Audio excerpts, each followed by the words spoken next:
নমস্কার, আমি ঈশানী। আগামীকাল বড়দিন অর্থাৎ ক্রিসমাস, আর এই ক্রিসমাসের আমেজ ছড়িয়ে পড়েছে শহর কলকাতায়।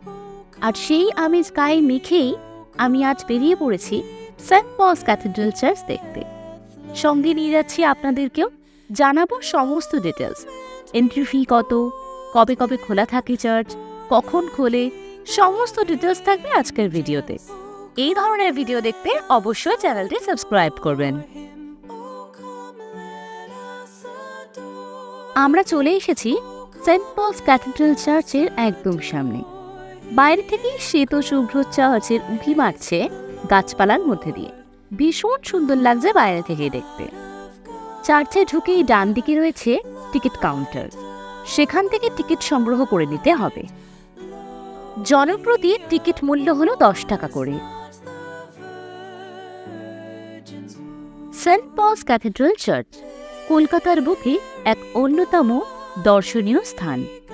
সেন্ট পলস একটি অ্যাংলিকান ক্যাথেড্রাল চার্চ। ক্যাথেড্রালটি ইন্দো-গথলিক স্টাইলে বানানো। 1847 সালে এটি জনসাধারণের জন্য খুলে দেওয়া হয়েছিল। ব্রিটিশরা যখন ভারতবর্ষে এসেছিলেন তখন তাদের উপাসনার জন্য তারা এই কলকাতার সবচেয়ে বৃহত্তম চার্চটি নির্মাণ করেছিলেন। এটি কলকাতার বৃহত্তম এবং এশিয়ার মধ্যে প্রথম অ্যাংলিকান চার্চ। বলা হয় তখনকার দিনে নাকি 4,35,669 টাকা খরচা হয়েছিল এই চার্চটি নির্মাণ করতে। 1897 সালে ভূমিকম্পতে এই চার্চটির কিছু ক্ষতি হয়েছিল। তারপরে 1934 সালে আবার ভূমিকম্প হওয়ায় চার্চের চূড়াটি ভেঙে গিয়েছিল। পরে এই চার্চ পুনর্নির্মাণ করা হয়।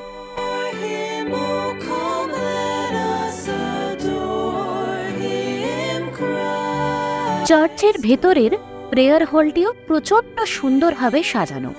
প্রায় 800 থেকে 1000 জন মানুষ এখানে একসাথে প্রেয়ার করতে পারবেন। সমগ্র হলটি নানান ধরনের পেন্টিং দিয়ে খুবই সুন্দরভাবে সাজানো।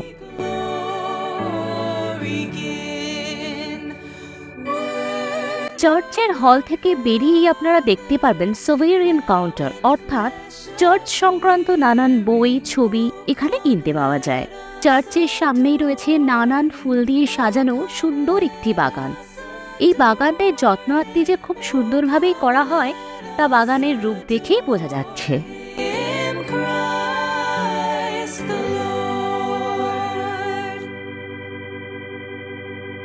চার্চের সামনেই রয়েছে রিলিফ সার্ভিস সেন্টার এবং চার্চের পাশেই রয়েছে পার্কিং এরিয়া। এখানে 2 হুইলার বা 4 হুইলার পার্ক করা যায়, যেখানে নির্দিষ্ট পার্কিং টাকা দিতে হয়। চার্চটি প্রত্যেক দিন সকাল 10টা থেকে সন্ধ্যে 6টা পর্যন্ত জনসাধারণের জন্য খোলা থাকে। চার্চের সামনেই রয়েছে মোমবাতি জ্বালিয়ে প্রেয়ার করার সুব্যবস্থা। এখানে মানুষেরা তাদের প্রার্থনা জানিয়ে মোমবাতি জ্বালান চার্চের সামনে।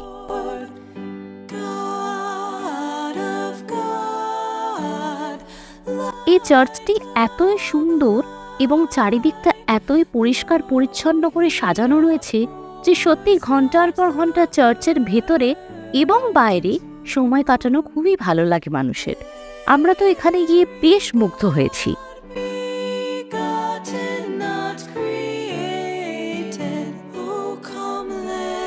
চার্চটাতে কিভাবে আসতে হবে তার সহজতম রুটটি আমি আপনাদের জানিয়ে দিই।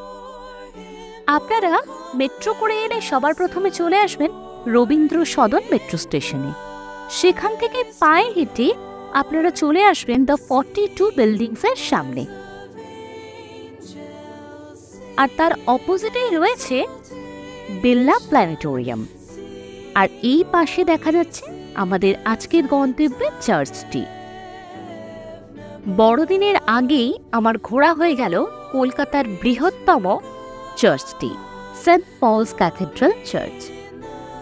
এত সুন্দর লাগলো এখানে ঘুরে এবং সময় কাটিয়ে। সত্যি একটি নির্জন শান্ত পরিবেশ। আপনারা অবশ্যই আসুন এবং বড়দিন খুব ভালোভাবে এনজয় করুন। এই ধরনের ভিডিও দেখতে ভালো লাগলে অবশ্যই আমার চ্যানেলটি সাবস্ক্রাইব করবেন।